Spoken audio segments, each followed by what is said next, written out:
Hello, everyone. Welcome to another live. Jackie here. If this is your first time coming across one of my lives, my name is Jackie, and on this corner of YouTube, I speak about narcissistic abuse, especially in a family dynamic, how to overcome it, and shattering false beliefs about the narcissist and the narcissistic family dynamic, and also in order to help you heal and essentially get your life back. So if you like this type of content, please stick around for the rest of this video. I usually go live at 1:30 p.m., but today I'm going 30 minutes earlier because I had some time. So I decided to just go live earlier. And today's topic is a really good one, and I think it's something that we really need to discuss. It's very important. This happens a lot in narcissistic dynamics, especially families, but this can happen anywhere where there's a number of people and a narcissist is in the mix. So it could be a work environment, a friend group, a family, even in a relationship, which is triangulation. This is how the narcissist creates chaos and hatred in the family and just keeps everyone hating each other and not getting along. But somehow they all get along with the narcissist, get along in quotation marks, because they don't really get along with them, but how the narcissist destroys relationships amongst everyone involved in the situation, and triangulation is their favorite tool. So before I get into that topic, I briefly want to discuss what triangulation is. This is basically what happens when one or two people who are involved in a conflict try to put a third person into a dynamic.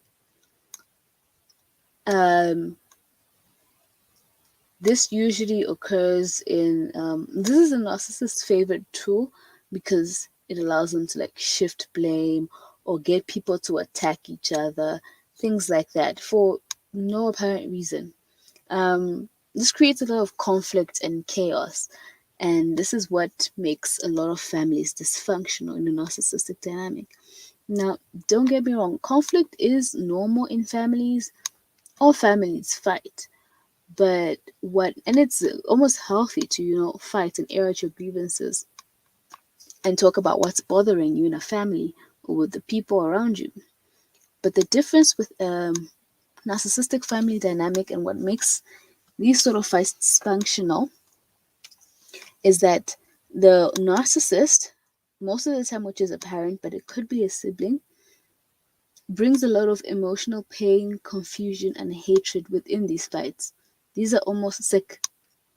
They add gas to the fire to make something small bigger and point fingers and purposely create enemies out of nowhere and make people turn on each other. They do that in their families. For example, um, two siblings have a disagreement about something. Let's say two sisters are fighting over, I don't know, like a dress or something. And what the narcissist will do is go to the one sister and say, she always does this. She's always taking your stuff, blah, blah, blah. Starts adding gas to the fire, and then goes to the other sister. She always wants your stuff. She's always going after your things. She doesn't even, uh, like her own clothes. She just wants your clothes. She wants to get what's yours. She's coming after your things. While the other one's thinking, your sister always likes to grab your shit, and the other one saying the same thing. Just spreading lies and over exaggerating situations to make the individuals more angry with each other. Adding fuel to the fire to make everyone more upset, so that the situation, what was once two sisters fighting over a dress, becomes blown out of proportion. So even when the dress is removed from the situation, these two sisters still have the sort of hatred towards each other because they think, oh, this sister wants to always take what's mine, and this sister's always coming after my things, and all these false narratives that were created. This happens a lot with sibling relationships in narcissistic family dynamics. And you would think that, the siblings in such a crazy household that's headed by a narcissist would band together, find comfort in each other because they have a common enemy, which is a narcissist. But this is not the case. The narcissist makes sure no one gets along in the household, and sibling relationships suffer a lot. And I've also noticed that the relationships between the enabler parent, so the one who's doing nothing and going along with the narcissist, and the children also suffers greatly, because the children will look at their parent and say, why are you allowing this to happen? Why don't you ever defend the kids or try to stop the abuse from happening? So a lot of hatred and resentment is built up towards the enabler parent as well. So everyone just kind of doesn't get along with each other. And not so they suffer, their relationships suffer, but they also suffer individually. So it's double. You're going through your own emotional issues dealing with the narcissist and whatever type of bullying you've been receiving. And on top of that, you can't really turn to your sister, who's also kind of going through the same thing, because your relationship is strained. It's almost like everyone in the house is essentially isolated from each other. That's how the narcissist likes it. They like to keep everyone isolated from the outside world, but even within the dynamic, you're still isolated from each other, and you kind of have to deal with your pain and heartache on an individual level. You can't really turn to anyone ever. And these tactics are used by the narcissist to control, essentially, to have control and manipulation over the family and make sure the power stays in their hands. Because essentially, if everyone else in the family ganged up together to try and take down the narcissist, they could easily do that. Let's say it's one parent is a narcissist, the other is an enabler, and they have 3 children. That's easily 4 people against one person. But because the relationships are so soured and nobody really likes each other, they're kept separate, and no one bands together to try and take them down or say, this is wrong, we shouldn't do this. They'll most likely side with the narcissist. If one person stands up and says, this is wrong, we shouldn't do this, this person is wrong for doing this, tries to call them out, everyone else will band with the narcissist against that person, because they have a hatred towards that person that was manufactured by the narcissist. Even though they will recognize that some of the things that person is saying is correct and they've experienced it, they would still rather band with the narcissist because they have a strained relationship with their sibling. It also, triangulation in narcissistic family dynamic also involves a lot of bias. So the parent will usually side with the golden child, and they'll sort of band together to attack the scapegoat. Like, for example, the example I gave earlier about the 2 sisters fighting over a dress. So let's say one of them is a golden child, one of them is a scapegoat. So they will go to the golden child and they will, gas them up and say, she's always trying to take what's yours. This is your dress. She shouldn't be taking it. But, gas them up with all this hatred and false narratives about their sibling. And they will go and take charge, come at their sister with a lot of anger. And then the one child will be feeling attacked not only by their sibling but by their parents, and they'll feel angry and rejected, and not understand what is happening. Why is it going so out of control? Why is my family attacking me like this?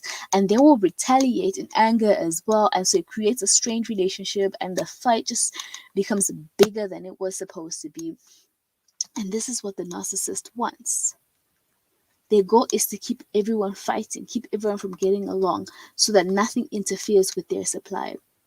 Everything the narcissist does in the family is to ensure their supply. They cannot survive without it. So they create chaos, confusion, hatred, misery, break down relationships, have people crying, in pain, simply because of their supply. Because it's what keeps them alive, what keeps their fragile ego afloat, and what keeps their identity intact. Without it, who are they? Nothing. Which is a shame, because they create so much dysfunction and pain for themselves, so that because it's self-serving for them. They like to live in the chaos and have everyone have hatred towards each other, because it works better for them when people hate each other than when people are getting along. It's very, very sad. And I really feel for children who grew up in these type of households. It's not easy. And a lot of the time, because this is the household that you grew up in, it's hard to see the dysfunction. You go into the outside world and you do some of these things that you've learned in your home and think it's normal, and everyone will look at you like, what are you talking about? What? You do that? That's not normal. And it takes a lot for these children to, if they want to heal and get out of this dynamic and live a normal life, there's a lot of things that they have to work through and reprogram and heal from their family. So, yeah, it's a really long journey, but it's doable, it's possible. And I encourage anyone who grew up in a family like this to do that for themselves.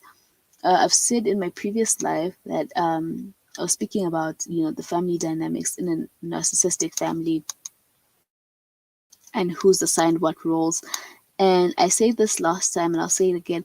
It's easier for, you can watch my other live if you want to find out more, but it's easier for the scapegoat and the invisible child to get out of this dynamic than it is for the golden child, because as I mentioned before, they're usually the one gassed up and they almost, I put this in quotes, benefit from this toxic dynamic.